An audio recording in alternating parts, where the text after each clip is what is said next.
If you try to control the variety of situations that may pop up in your face tomorrow morning, all that'll happen is you will become a very limited life. You would step out into the world and do whatever that needs to be done only if you have an assurance, no matter what you walk into, you will not lose yourself. You will walk full stride, otherwise you'll only be a half a step. Most human beings are half steps because the fear of suffering. If this happens, what'll happen to me? If that happens, what'll happen to me?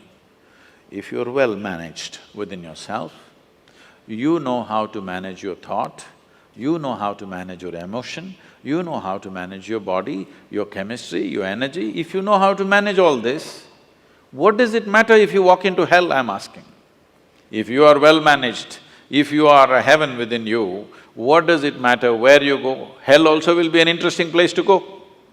But if you are ill-managed, then you want to be in a nice place all the time. You will not step out into anything. I'm not saying this is wrong, this is against nature, because in nature, every life is aspiring to be as much as it can be, isn't it? Every life is naturally aspiring, this is not a philosophy, this is not an ideology that you must do this or that. It is natural and intrinsic for every life that it will do as much as it can. From an earthworm, from a worm to an insect to a bird, to an animal to a tree, every one of them are trying to be full-fledged life.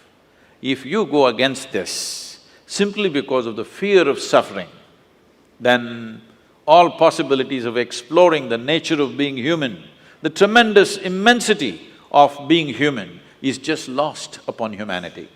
Today, you will see this everywhere. When people say, I am only human, they are talking about the limitations of being human. They are not talking about the possibilities of being human, isn't it?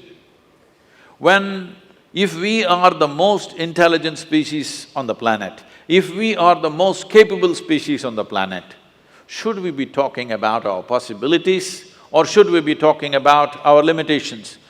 Whenever anybody writes or says, oh, we are human, they're always referring to their limitations, never to the possibilities of being human.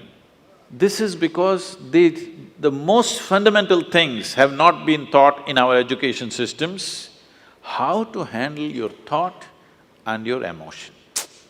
Your psychological drama has gone out of control. It's a badly directed drama, believe me. If it was a well-directed drama, you would take it to the conclusion that you want, isn't it? Because it's a badly directed drama, just about anybody can take charge of it. Who is the director of your psychological drama? Just about anybody, isn't it? Anybody can make it into a tragedy.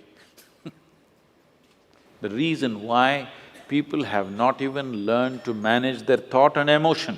By the time you're 10, you should have learnt it. At 60, people still don't know how to manage their thought and emotion. They're standing up like ghosts in their life. They don't need anybody's help.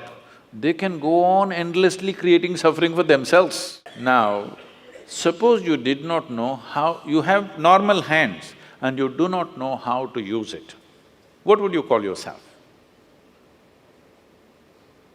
No, you tell yourself, don't tell me, it's okay. Whatever you think, if you have a normal process of mental faculty and you do not know how to use it, it means the same thing, yes or no? Does it mean the same thing or no?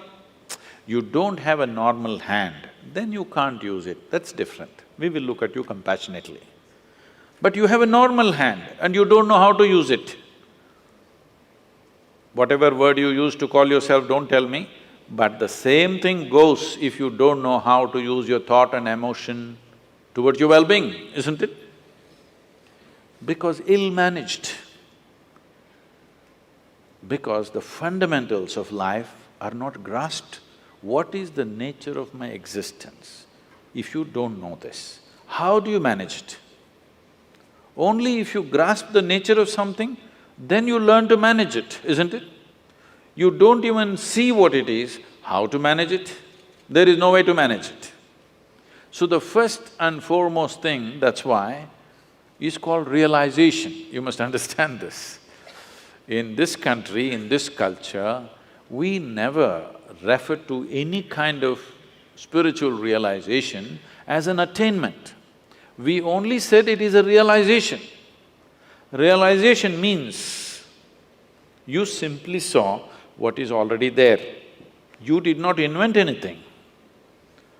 You did not climb the top of a mountain. You are beginning to see everything just the way it is. But that has become such a rarity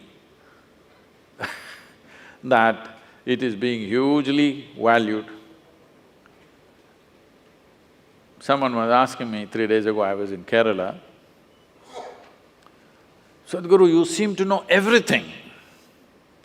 I said, "See, there is only one thing I know. I know this one thing from its origin to its ultimate." I said, "I know only one thing, and what are you clapping your hands for?" I know only this one thing. But because the nature of human experience is such, you know everything only through this one, isn't it?